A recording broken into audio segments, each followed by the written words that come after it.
Assalamualaikum warahmatullahi wabarakatuh.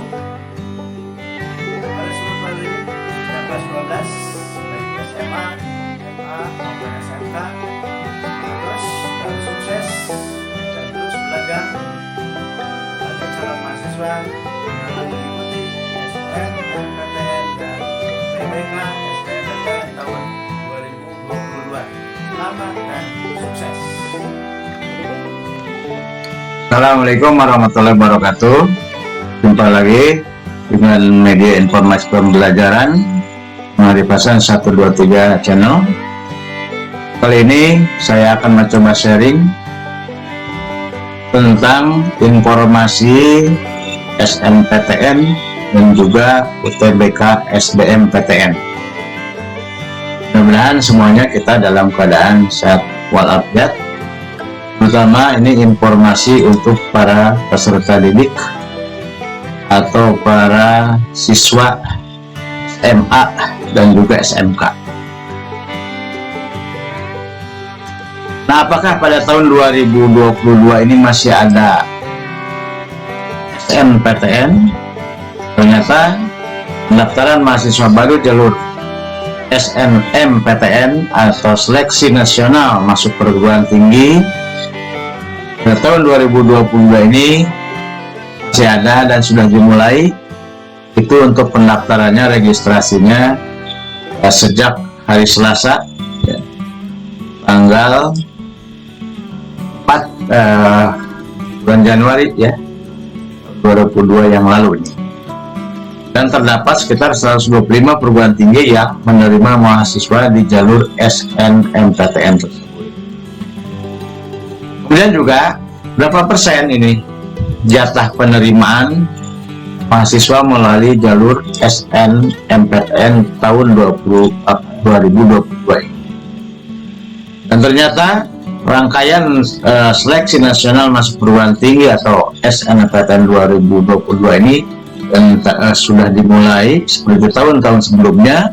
Seleksi ini diperuntukkan bagi peserta didik atau siswa dengan prestasi yang unggul ya, yaitu melalui Lembaga Tes Masuk Perguruan Tinggi atau LTMPT menetapkan bahwa jatah melalui jalur SNMPTN itu hanya sekitar 20% untuk setiap sekolah, dan juga ini tergantung dari akreditasi sekolah masing-masing.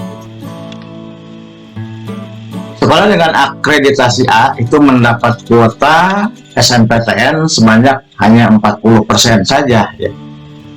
Sedangkan untuk sekolah dengan akreditasi B itu mendapat 25%, dan untuk akreditasi C itu hanya 5%.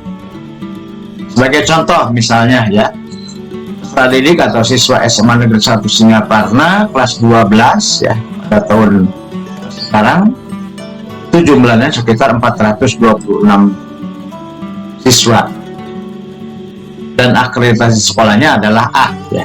Maka yang berhak daftar peserta didik tersebut itu sekitar 170 orang, persennya dari 426. Maka sisanya mungkin harus mengikuti jalur SBMPTN ya, tentunya melalui PBK atau ujian tulis berbasis komputer.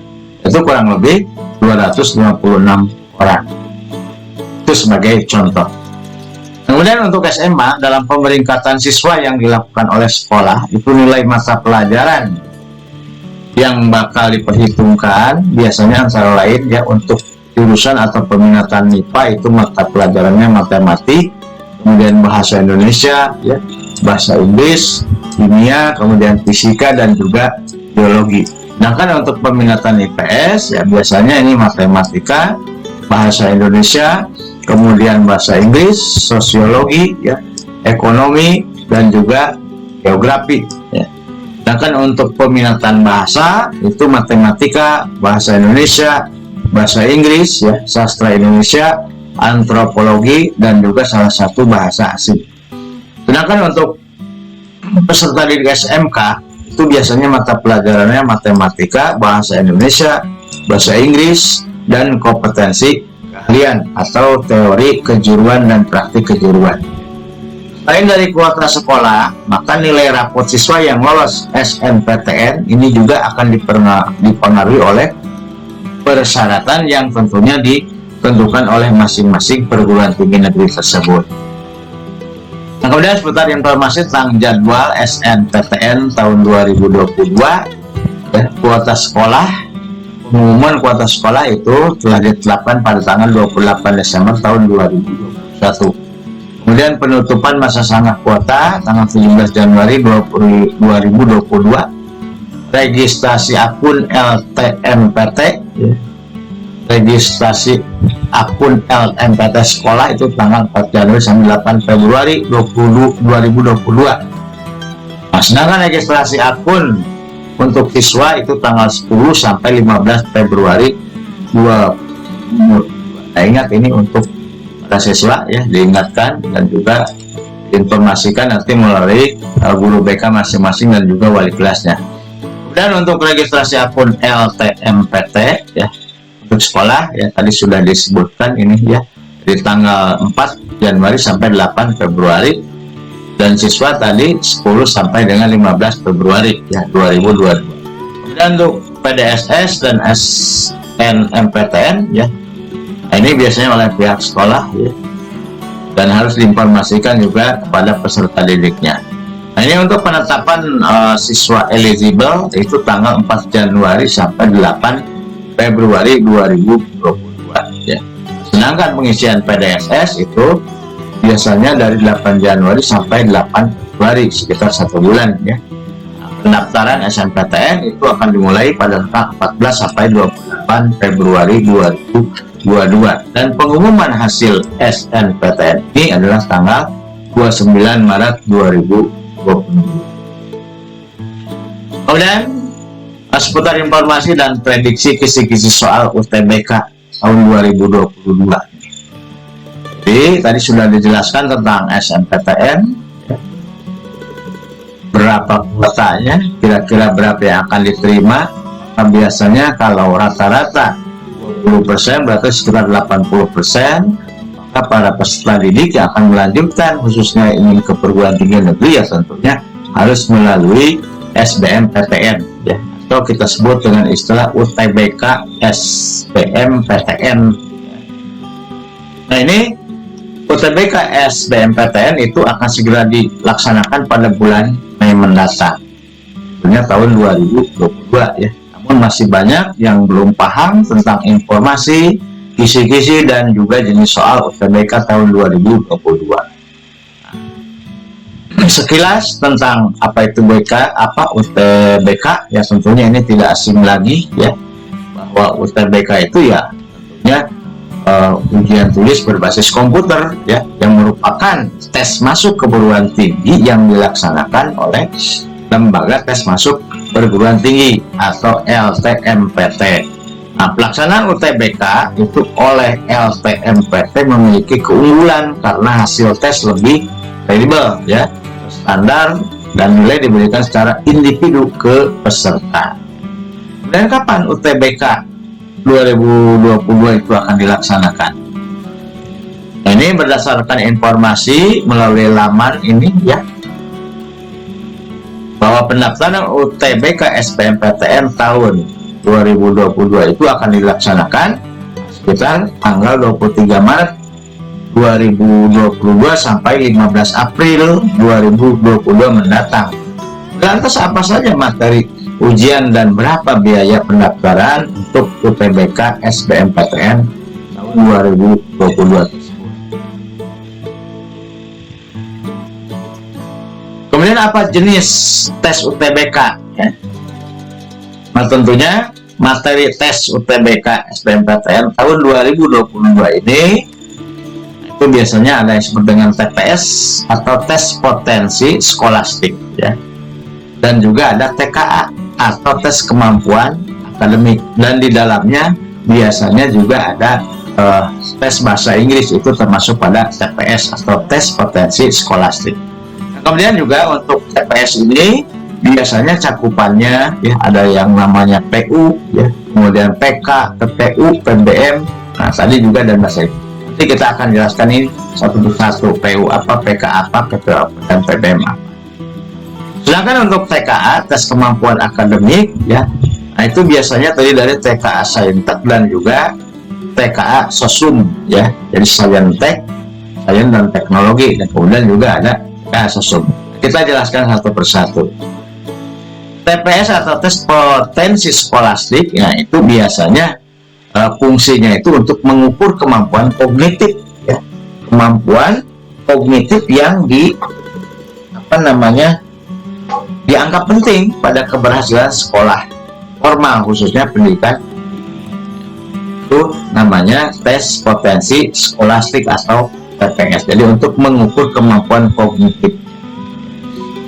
Nah, berikutnya untuk TKA ya, TKA sendiri itu untuk mengukur pengetahuan dan juga pemahaman keilmuan yang diajarkan di sekolah dan diperlukan untuk seseorang dapat berhasil dalam menempuh pendidikan tinggi. Selain itu juga mengukur kemampuan kognitif yang terkait langsung dengan konten mata pelajaran yang dipelajari di sekolah, dan ini penekanannya soal-soalnya tentunya bersifat POTS ya, atau higher order thinking skills. Nah, ini kemudian untuk TPS sendiri tadi ya, tes potensi skolastik ya, tadi sudah dijelaskan dari PU, PK, PTU, PBM, dan juga melibatkan adanya kemampuan dalam berbahasa Inggris ya.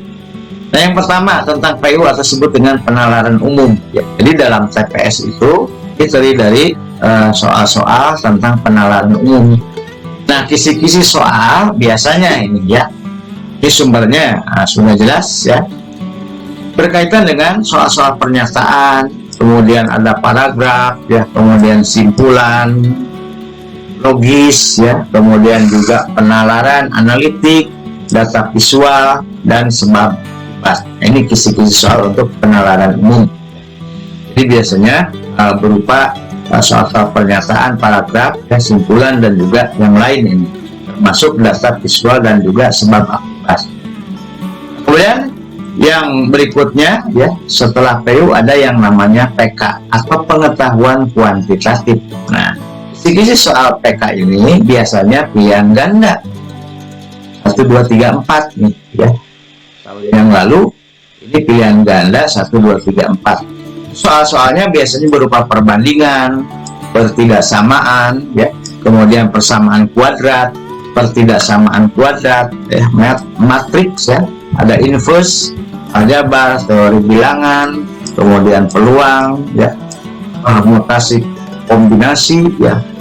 Nah, ini bisa dibaca ya, dan kuadrat, grafik fungsi, geometri, garis deret pola bilangan, dan sebagainya.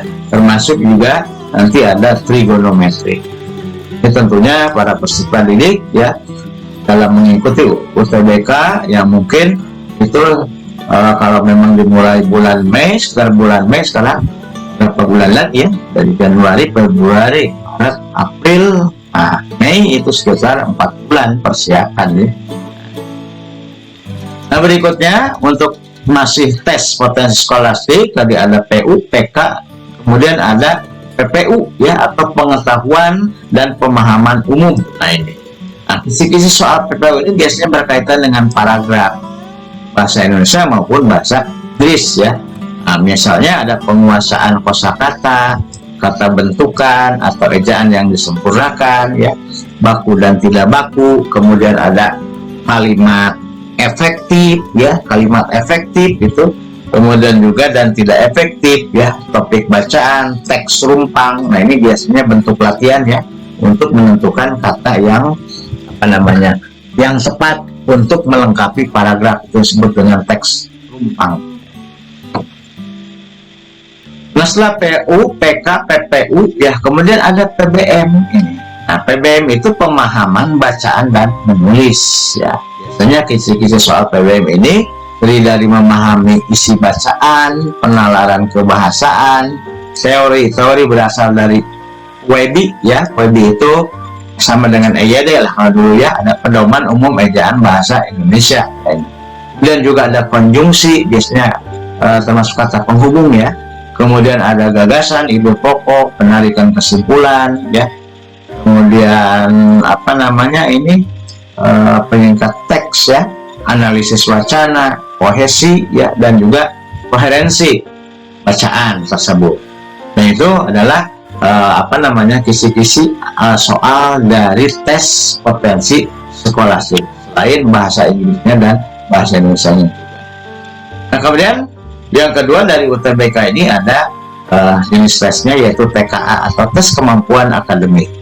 TKA ini tentunya mengukur pengetahuan dan juga pemahaman keilmuan ya, yang diajarkan di sekolah dan juga diperlukan untuk seseorang supaya berhasil dalam menempuh pendidikan tinggi, ya, sudah jelaskan tadi ya. Nah, selain ini juga mengukur kognitif yang langsung dengan konten mata pelajaran yang tentu diajarkan di sekolah, dan soal-soalnya tentunya ini bersifat HOTS ya, higher order thinking skill, jadi tidak LOTS ya, tidak MOTS juga, ini HOTS. Jadi tingkat tinggi ya, pemikirannya tingkat tinggi, di kemampuan berpikir tingkat tinggi.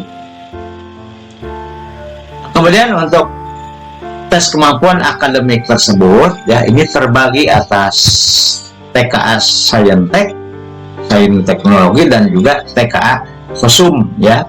Nah, ini di TKA Saintek itu biasanya mata pelajarannya ada matematika sains ya, kemudian kimia, fisika, dan juga biologi. Nah, sedangkan untuk TKA Sosum itu biasanya mata pelajaran ada geografi, ekonomi, sosiologi, dan sejarah. Jadi kalau TKA Saintek itu tadi kan sudah sebutkan sains dan teknologi ya. Ini tentunya untuk khusus para peserta didik atau siswa pada jurusan atau peminatan MIPA. Sedangkan untuk sosum atau sosio humaniora itu untuk peserta didik atau siswa peminatan atau jurusan IPS ya. Nah, ini kemudian ya prediksi ya, kisi-kisi soal untuk TKA Saintek ya. Nah, ini untuk biologi ya. Nah, biologi biasanya itu kisi-kisinya silakan para peserta didik itu mempelajari tentang ekologi ya, reproduksi sel, kemudian evolusi, anabolisme, ya, struktur fungsi bagian sel, genetika Mendel, ya, ada protista, bakteri, dan seterusnya. Nah, ini bisa dibaca ya, dan kalian harus belajar dari sekarang ya. Nah, termasuk juga ada plantae, animalia, ya, kemudian juga sampai dengan bioteknologi, ya, hereditas, ya, ini, dan bioteknologi.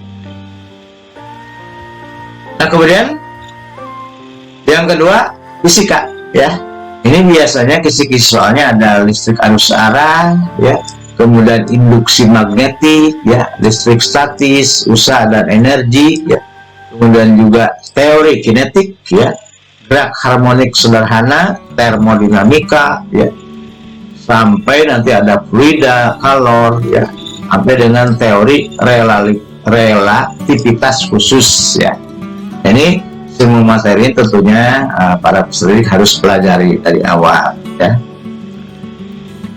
Berikutnya adalah matematika saintek. Ini biasanya kisi-kisi soalnya tentang persamaan kuadrat ya, integral, peluang, suku banyak, pertidaksamaan ya. Kemudian juga ada limit ya, sampai nanti dengan eksponen dan logaritma ya, ada eksponen dan logaritma. Nah, berikutnya kisi-kisi soal. Nah, ini untuk kimia ya. Biasanya itu tentang materi kesamaan kimia ya, kemudian sel elektrolisis, persamaan reaksi, dan konsep mol. Termokimia, ikatan kimia ya. Kemudian ada tata nama senyawa karbon dan isomer ya. Sampai nanti ada juga sifat koligatif larutan sampai dengan makro. Jadi intinya itu kisi-kisi soalnya yang harus kalian pelajari. Pokoknya materi dari kelas 10, 11, 12 ya tentunya nih harus dipelajari dan berjuang semangat terus ya. Nah, kemudian untuk kisi-kisi soal TKA Sosum ya, ini tentunya ini ya untuk peminatan atau jurusan IPS ya. Nah, mata pelajarannya ada geografi ya. Biasanya kisi-kisi soalnya itu tentang interaksi desa kota ya, konsep wilayah dan tata ruang, kemudian juga cuaca dan iklim, objek dan pendekatan geografi, hingga nanti sampai ada mitigasi bencana dan seterusnya. Nah, ini tentu ya kalian juga para peserta didik yang memiliki jurusan IPS ya harus mempelajari semua materi tersebut. Berikutnya itu mata pelajaran ya sosiologi. Ini kisi-kisi soalnya biasanya tentang materi sifat hakikat sosiologi, status dan peran, kemudian ada diferensiasi sosial ya, kemudian juga ada lembaga sosial, masyarakat multikultural ya, sampai dengan nanti ada penelitian sosial dan sebagainya. Ini juga dengan para peserta didik yang memilih peminatan di IPS yaitu harus mempelajari materi-materi tersebut dalam mata pelajaran yang sudah ditentukan ya. Berikutnya ini ekonomi. Nah, biasanya kisi-kisi soalnya ini materinya ada inflasi ya, ada produksi, fungsi konsumsi atau tabungan, kemudian fungsi produksi ya, pertumbuhan dan pembangunan ekonomi ya, kemudian hingga juga ada pendapatan nasional, konsep dasar ekonomi ya, permintaan, penawaran, harga keseimbangan, dan juga ada nanti siklus akuntansi perusahaan dagang. Ini tentunya sekali lagi harus dipelajari dari awal. Tentunya materi dari kelas 10, 11, 12 itu pasti ada ya. Nah, kemudian untuk TK Sosum ini mata pelajaran sejarah ya. Ini biasanya kisi-kisinya ada masa pendudukan Jepang ya, kemudian masa kerajaan Hindu Buddha, revolusi Amerika, revolusi Perancis ya, demokrasi liberal Indonesia ya. Kemudian juga ada Orde Baru, reformasi ya, dan seterusnya ini ya. Ada dasar-dasar ilmu sejarah ya, sampai dengan nanti ada materi tentang Perang Dunia I dan Perang Dunia. Ini juga tentunya harus para peserta didik, siswa sebagai calon mahasiswa ya, itu harus ingin lulus SNMPTN itu dengan UTBK, maka kita harus belajar keras dan semangat ya. Nah, kemudian ya para peserta didik, calon mahasiswa ya yang saya hormati dan tetap semangat ini, apa sih perbedaan UTBK dengan SBMPTN ini ya? Tentunya barangkali ada yang belum paham ya. Nah, baiklah saya akan jelaskan ya, bahwa UTBK itu adalah ujian tulis berbasis komputer ya, ini sudah dijelaskan. Sementara SBMPTN itu kan seleksi bersama masuk perguruan tinggi negeri, itu jelas ya. Nah, apa perbedaannya di mana gitu ya? Keduanya tentunya sama ya, tetapi UTBK itu kan istilah ujiannya ya, sedangkan SBMPTN itu istilah jalur masuknya ke perguruan tinggi negeri. Berbeda tadi dengan SNMPTN ya. UTBK dan SBMPTN itu adalah dua hal yang berbeda jelas, tapi saling berhubungan ya. Jadi sekali lagi UTBK itu istilah ujiannya, caranya ya, sedangkan SBMPTN itu adalah bagaimana jalur masuknya ke perguruan tinggi negeri ya. Hasil ujian sangat penting karena dapat digunakan untuk daftar SBMPTN atau seleksi lain sesuai kebijakan kampus. Kemudian ada tahapan pendaftaran UTBK SBMPTN 2022 lengkap dengan syaratnya ya. Nah, ini jadwal dari UTBK SBMPTN tahun 2022 ini tentu para peserta didik kelas 12 khususnya ya, calon mahasiswa ini registrasi akun LTMPT-nya ini tentu harus diperhatikan juga ya. Kemudian ada sosialisasinya ini dari bulan Desember tuh sampai nanti bulan April 2022 ya. Nah, pendaftarannya ini mulai tanggal 23 Maret sampai 5 April 2022 nih, tolong dicatat ya. Dan ingat ya, pelaksanaan UTBK gelombang pertama ini tanggal 17 sampai 23 Mei 2022. Untuk UTBK gelombang 2 itu 28 Mei sampai 3 Juni 2022. Dan pengumuman hasil SBMPTN itu tanggal 23 Juni 2022. Dan masa unduh sertifikat UTBK itu tanggal 25 Juli hingga 31 Juli 2022. Ini perlu dicatat ya.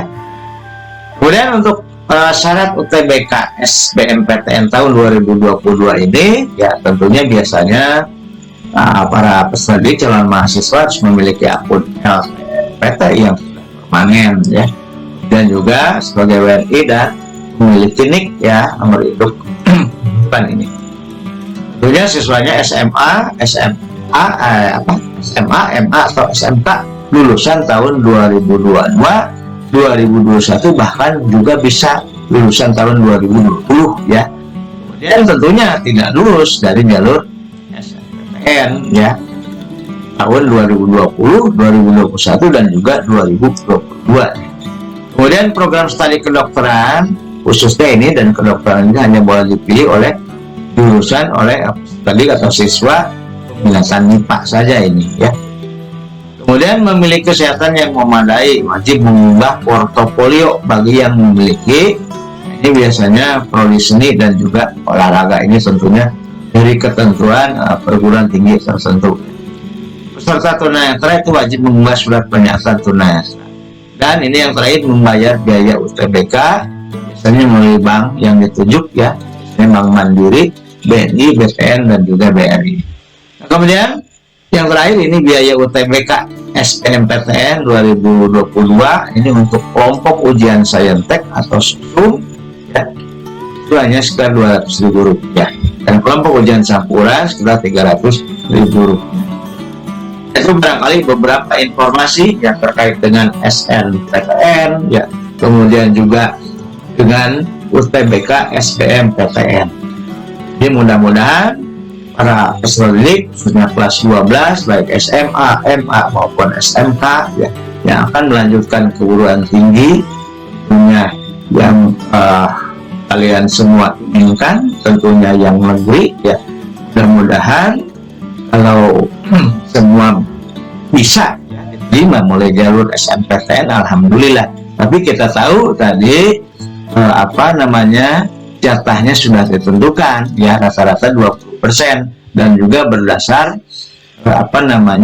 dari hasil akreditasi sekolah. Jadi kalau akreditasi sekolahnya itu 40%, maka jatah peserta didik yang bisa mendaftar di jalur SNMPTN itu adalah 40% ya. Dan sisanya ya tentunya harus melalui jalur SBMPTN ya. Biasanya melalui UTBK SBMPTN. Mudah-mudahan informasi dan juga sharing yang saya bisa sampaikan ini dapat berguna dan bermanfaat, dan kita selalu bekerja keras, kemudian juga belajar dengan giat, dan insya Allah dan keyakinan kita akan diterima di perguruan tinggi yang kita inginkan. Demikian, mudah-mudahan bermanfaat. Wassalamualaikum warahmatullahi wabarakatuh.